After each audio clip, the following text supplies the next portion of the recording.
समाप्त कर दिया जाता था, उसके लिए दिया जाता था यूथनेजिया।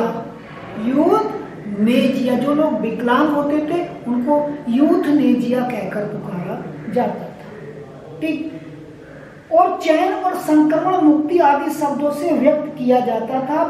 इक्वेशन खाली कराने का आशा था लोगों को गैस चैम्बरों में ले जाना।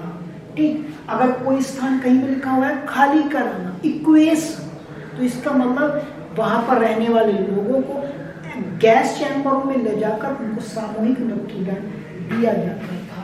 सामूहिक मृत्युदंड में गैस चैम्बरों का प्रारूप कैसा था मैं आप लोगों को बता चुका हूं। आम जनता और मानवता के खिलाफ अपराध। ठीक।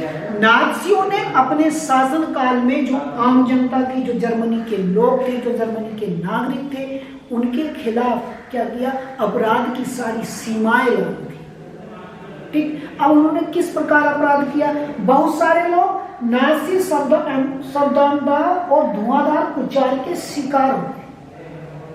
यानी जो प्रोपोगेंडा जर्मनी नाज़ी लोगों ने चलाया था, बहुत सारे लोग ठीक उसके शिकार हो गए, उसके चक्कर में आ गए।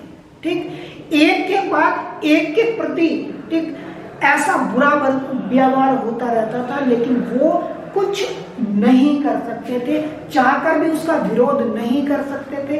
आंख बंद करके ऐसे कुकृत्य कार्यों को जर्मनी में लोग देखते रहते थे। आगे आपको याद रखना है कि जनता एक अजीब सी खामोशी में डूबी हुई थी। वहां की जो जनता थी एक अलग सी खामोशी थी, उसमें साफ झलकती थी। गेस्टापो के दर्दनाक कार्यशाली और कुकृत्यों पर निशाना साधते हुए इस खामोशी के बारे में उन्होंने बड़े मर्म स्पर्शी ढंग से लिखा है। एक लेखक ने उस समय जो स्थिति थी जर्मनी में, उसका बयान बहुत स्पष्ट शब्दों में किया है। वो आप पेज नंबर 71 पर उसको लिखा हुआ पाएंगे। आगे है महाविध्वंस, जिसको आप होलोकॉस्ट के विषय में जानकारी। ठीक। अब उसमें क्या हुआ, नाज़ी तौर तरीकों की जानकारी नाज़ी शासन के आखिरी सालों में रिस कर जर्मनी के बाहर जाने लगी थी। नाज़ी लोगों ने जो शासन प्रक्रिया चलाई, जो शासन किया, उसमें जो उनके शासन करने का तरीका था, जो शासन करने के कार्य थे, उनकी भनक दूर दूर तक बाहर जाने लगी थी। कैसे जाने लगी थी, वहां बहुत भीषण रक्तपात हुआ था, बर्बर दमन किया गया था। इसका असली अंदाजा तो दुनिया को युद्ध खत्म होने के बाद ही पता चला। युद्ध खत्म होने के बाद, कौन सा युद्ध, द्वितीय विश्व युद्ध खत्म होने के बाद, जो नाज़ी शासन से लोग, जो नाज़ी शासन में लोग रह रहे थे, उनके दमन का शिकार थे, उन्होंने क्या किया, अपने अनुभवों को लिखना या लिपिबद्ध करना शुरू कर दिया। बहुत से ऐसे लोग थे जिन्होंने नाज़ी शासन का विरोध किया और उसकी जो घटनाएं थी उनको भी लिखना शुरू कर दिया। जब नाज़ी या जब जर्मनी को यह एहसास हुआ कि द्वितीय विश्व युद्ध में उसकी हार अब निश्चित है,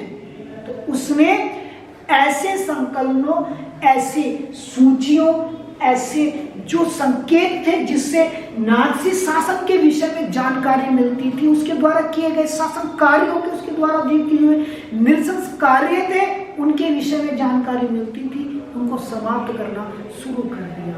ताकि, क्यों कर दिया, ताकि विश्व समुदाय के पास उस शासन के विषय में, उनके द्वारा जो किए गए कार्य हैं, उनके विषय में बाहर तक जानकारी प्राप्त न हो सके।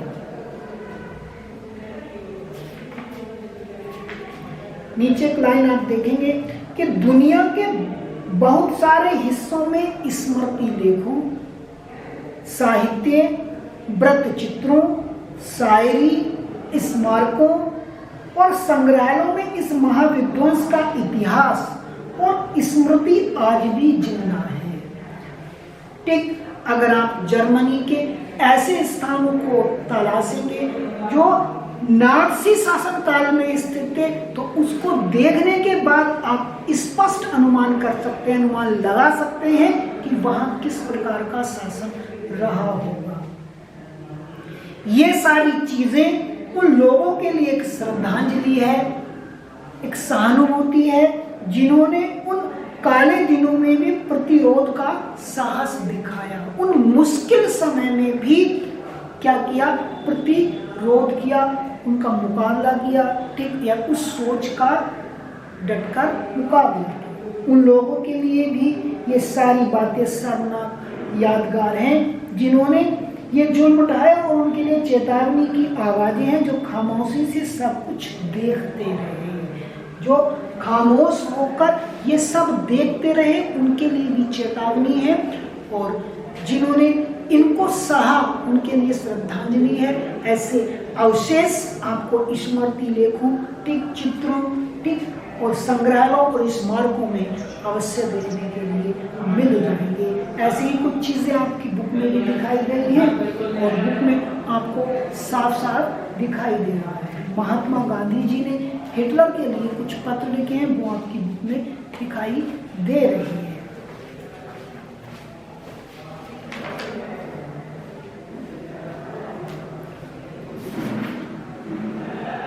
समझना बेटा, नाज़ी तौर तरीकों की जानकारी। नाज़ी शासन के आखिरी सालों में रिस कर जर्मनी के बाहर जाने लगी थी, ये आप जानते हैं, लेकिन वहां इतना भीषण रक्तपात और बर्बर दमन हुआ था, इसका असली अंदाजा तो दुनिया को विश्व युद्ध की समाप्ति के बाद हुआ। ये मैंने अभी आप लोगों को बताया था, क्योंकि जो विश्व के अन्य शक्ति थी जब जर्मनी में पहुंची, उनको एहसास जब हुआ, तब उन्होंने अपनी आंखों से उस शासन काल के जो विध्वंस अवशेष थे, उनको देखने के बाद उन्हें एहसास हुआ। जर्मन समाज तो मलबे में दबे पराजित राष्ट्र के रूप में अपनी दुर्दशा से दुखी था, लेकिन यहूदी भी चाहते थे कि दुनिया उन भीषण अत्याचारों और पीड़ाओं को याद रखे जो उन्हें नाज़ी कत्ले आम से झेलनी पड़ी थी। जो यहूदी लोग वहां बचे, या जो यहूदी लोग वहां से बाहर चले गए, किसी तरीके से बच के बाहर निकल गए, वो ये चाहते थे कि जो कुकृत्य, जो दमनकारी चक्र यहूदियों के प्रति कहाँ चलाया गया, जर्मनी में चलाया गया है, उसको विश्व के अन्य राष्ट्र भी देखें।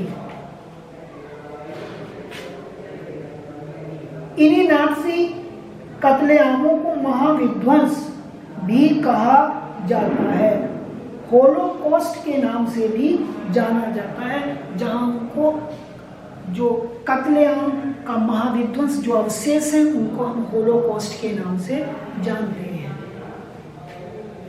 जब दमन चक्र अपने शिखर पर था, तो उन्हीं दिनों एक यहूदी टोले में रहने वाले एक आदमी ने अपने साथी से कहा था कि मैं युद्ध के कुछ घंटों बाद तक जीवित रहना चाहता हूँ। टोलों का मतलब मैंने आपको बताया था, टोलों का मतलब होता था कि एक संप्रदाय, एक जाति विशेष के लिए बनाया गया आवास स्थल, ठीक। और ऐसे आवास स्थलों पर बेटा आप जानते हैं कौन, यहूदी लोग रहते थे। तो आपसे मालूम किया जाता है कि टोलो क्या है, तो आपको आसानी से याद रखना है कि जर्मनी साम्राज्य में यहूदियों के रहने का स्थान या आवास स्थल टोलो या टोलो कहलाते थे, ठीक। तो एक टोलो में रहने वाले यहूदी की ये सोच थी, वो अपने मित्र से ये कह रहा था कि मैं युद्ध के कुछ घंटों के बाद तक जीवित रहना चाहता हूँ। क्यों रहना चाहता हूँ? इसलिए रहना चाहता हूँ ताकि मैं इस स्थिति को विश्व समुदाय के सामने रख सकूं। जो समय मैंने दमन चक्र के साथ बिताया है, यहाँ पर व्यतीत किया है, उसको विश्व के अन्य देशों के सामने रखा जा सके।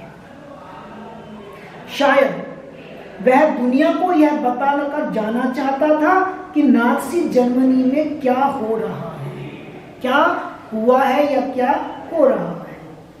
और जो कुछ उसके पास था उसकी गवाही देने के जो भी दस्तावेज उसके हाथ आए उन्हें बचाए रखने की यह अदम्य चाह घेटों और कैंपों में नारकीय जीवन भोगने वालों में बहुत गहरे तौर पर देखी जा सकती थी।